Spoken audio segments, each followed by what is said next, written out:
Hi, welcome back to In the Garage. Today we're going to be taking our engine and putting it in our test stand. Stay tuned.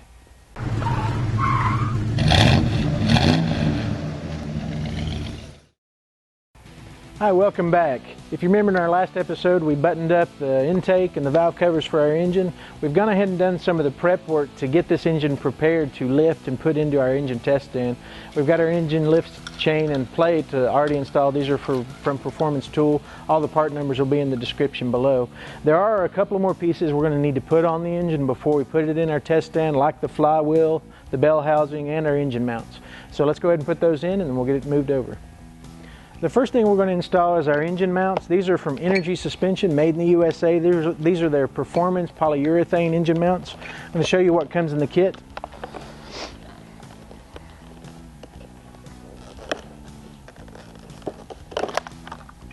You've got two plates that actually come in the kit.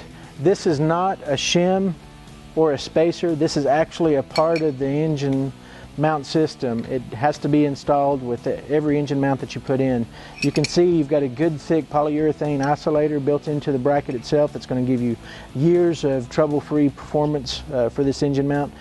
You can see it's going to mount here. We've got our bolts out, but I did want to show you that this plate, a lot of people may assume that this is actually a non-necessary shim or bracket if you needed it.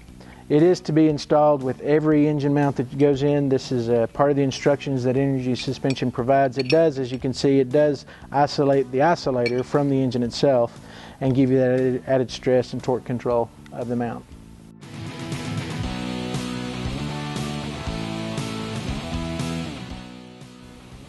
You can see on our bolt there is a washer. Make sure that you do use a washer with the installed bolts.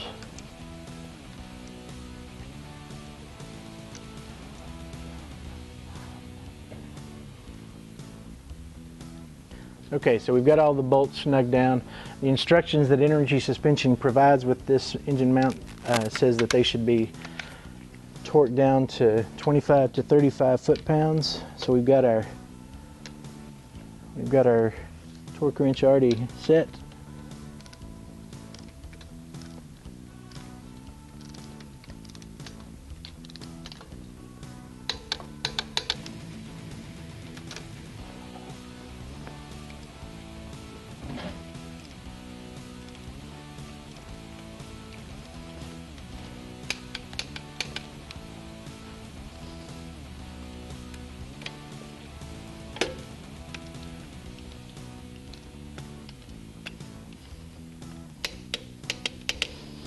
Okay, so now we've got our engine mounts installed. It's time to move over and get the flywheel installed. But before we do that, we're going to have to tension up the engine and remove the build stand so that we can get access to that flywheel.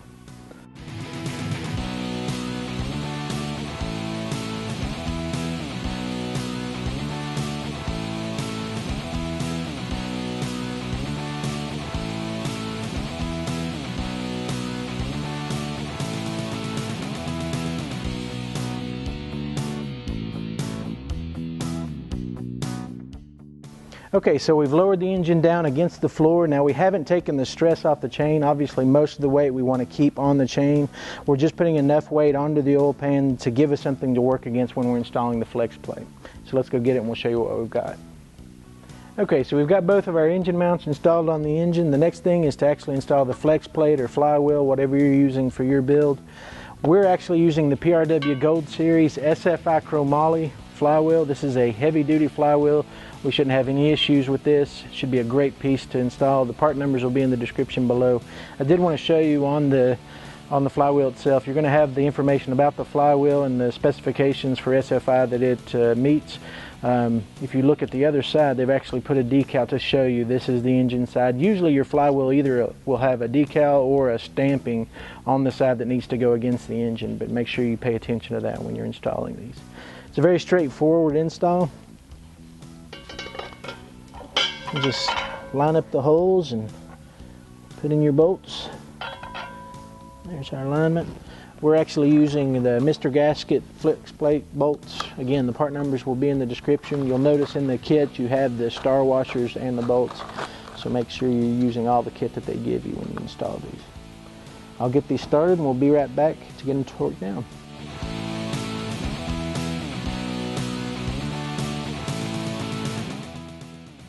So since the bolts for the flex plate are going to take a lot of spin and a lot of stress, we do want to make sure that we thread lock them.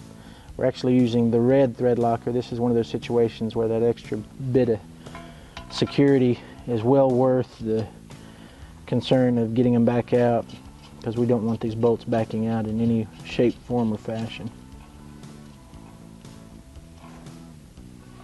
Okay, the instructions tell us that for the flex plate, the bolts need to be torqued to 60 foot-pounds. So we're going to do as we've done in the past, is we're going to start at 30 and then go up to 60.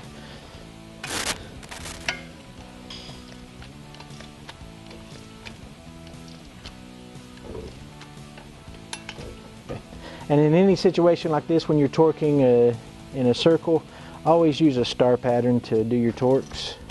Just makes everything go down a lot more even.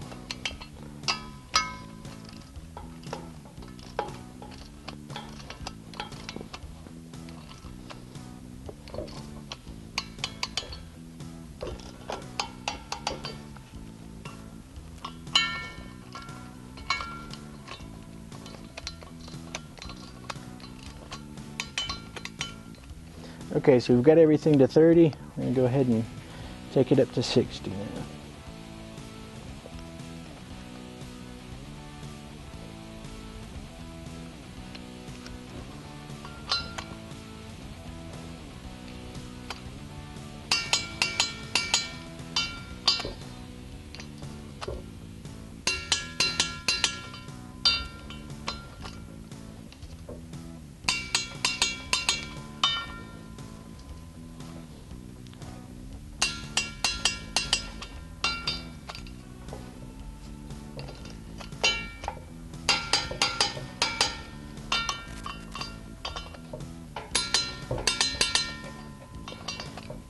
Go back and check them all one more time.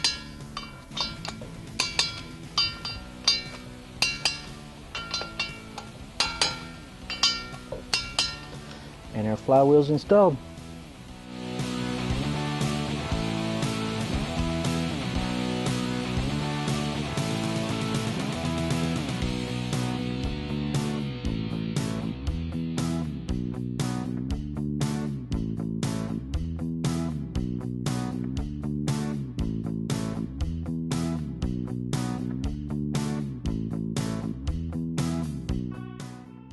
Okay, so we've got our engine off of our build stand and into our engine test stand.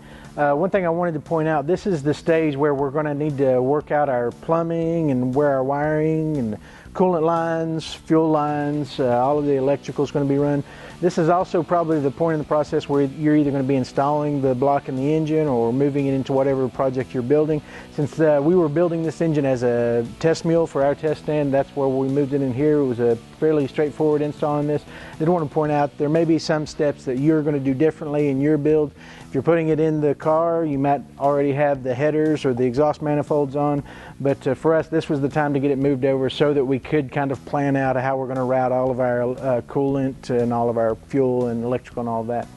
Okay, so you can see our engine mounting brackets actually mount to the stand from these support columns, and then we have our bell housing in the back that mounts to a bracket that we've installed on the engine test stand here.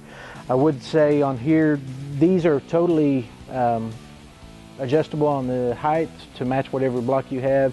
Make sure if you're installing it in your vehicle or if you're installing on a dyno or a test stand like this, that you make sure the engine's level. So we did check all of that, make sure everything was perfectly level. We've got everything locked down. Now we can remove the lift plate and get it ready for the next stage in our next episode. So thanks for watching In the Garage with Performance Corner. As always, go to performancecorner.com to find your local store that can help you with a project like this or any project you're working on. Also, go ahead and hit the subscribe button below to get notifications about other episodes in this series or other series we're running. We'll see you in the next episode.